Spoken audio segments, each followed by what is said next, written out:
Just about 10 minutes to go until 7. Back now this Tuesday morning with our top news in your Smart Start. Breaking overnight, 2 young men arrested after a stolen Kia out of Irondequoit crashed in Rochester. This happened around 145 near Clifford Avenue and Nichols Street. Police say the occupants made a run for it, but 2 people, a 24 and a 23-year-old, were detained. They also had outstanding warrants. One of the suspects went to the hospital for minor injuries after the crash. Officers say they did find 2 guns at that scene. No one has been charged at this point in relation to those weapons. Police are stepping up patrols around St. Paul Street in Rochester after 3 people were shot within 24 hours. Last night, a drive-by shooting left 2 victims wounded, 1 with possibly life-threatening injuries. 1 person was taken into custody after a brief pursuit. Sunday night, a 14-year-old was shot in the same area. As police are maintaining a bigger presence there, they also announced the closure of a store nearby, which, according to city leaders, is contributing to the increase in violence in that part of Rochester. No verdict yet in the murder trial of a Greece woman, Sandbar Andrews, charged with shooting and killing her husband last fall. The jury did not reach a decision Monday. Andrews pleaded not guilty to murder. Last September, her husband, Raleigh Andrews, was found shot dead in his driveway, the bullet to his head. According to police, Sandbar was on scene and a rifle was found inside their home. A man from the city has been sentenced to decades in prison for a murder in Rochester in April 2022. The DA's office says 35-year-old Joseph Serrano shot and killed 23-year-old Dallas Cooper outside a Family Dollar at the Goodman Plaza. Serrano was convicted on murder and weapons charges. He will spend the next 25 years to life in prison. In Greece, community members are coming together denouncing recent violence in the Lincourt Park neighborhood. An 18-year-old was shot there Saturday. And while he survived, neighbors are looking to make sure something like that does not happen again.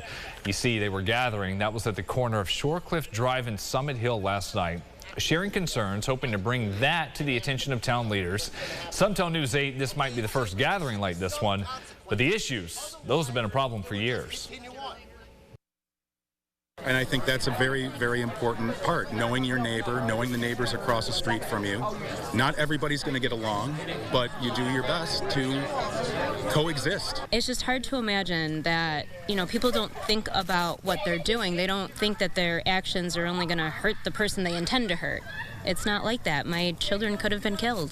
The investigation into that shooting is ongoing, and if you have any leads that can help, Greece police want you to call 911. New this morning, a man from Ogden has been arrested accused of threatening to blow up the Monroe County Emergency Communications Department building. State troopers identified the suspect as 36-year-old Kyle Trem. They say he was already in custody Sunday night for an unrelated case when he made the threatening message. He's charged with making a terroristic threat.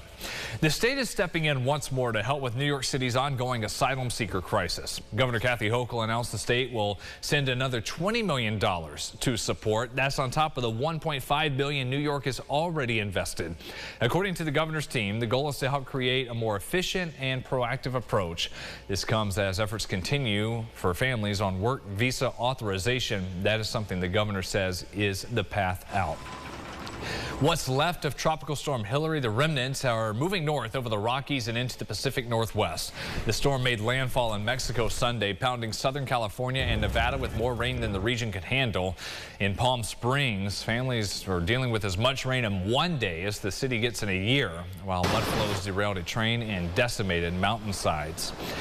The case of a missing Rochester man is garnering national attention after he disappeared in California. We're told 22-year-old Johann Skadani recently graduated from Cornell University and was hired by Netflix. He was last seen in San Francisco after a ride share took him to his apartment. He was reported missing the next day. His family says his belongings were discovered near the visitor center at the Golden Gate Bridge.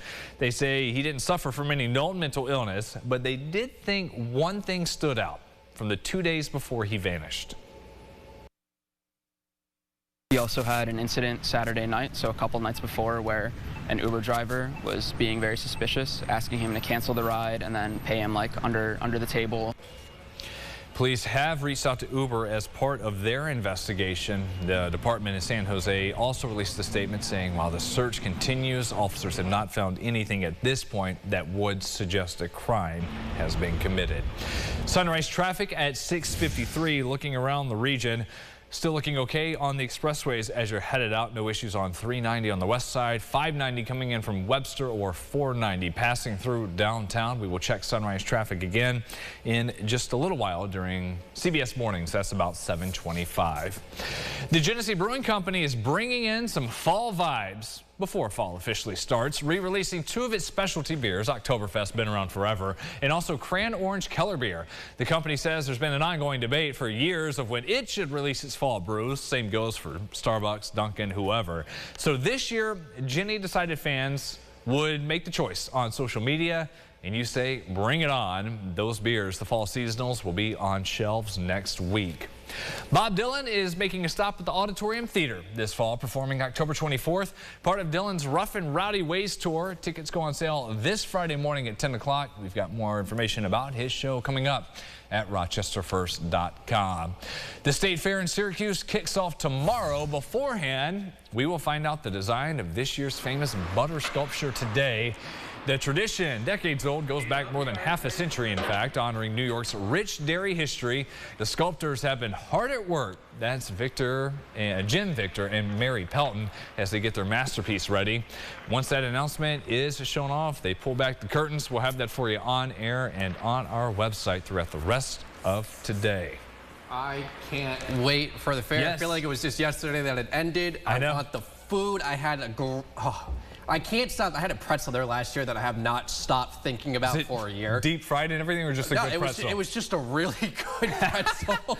I love that. We have to go check it out. And by the time the fair's done, we'll be right there at Labor Day. Yeah. Don't wish it away too soon. We'll have some good weather, too, for the fair starting out tomorrow. I think we'll have some decent days in between. Today, though, of course, great. This is a carryover from James. This has been on here for I don't even know how long, but this little awesome thing. I think that's what today's going to be. It's going to be a beautiful day out there, back into the 70s as we get into it. More rain tomorrow, so maybe a bit unsettled for the start of the fair, but I think there'll be some good days, especially into next week, where you can get out and enjoy yourselves. We'll talk more about the fair forecast as we get into the rest of the daytime today, I guess. All right. Thank you, Liam. That will do it for us here at Sunrise. We're back here at 7:25. CBS Mornings up next.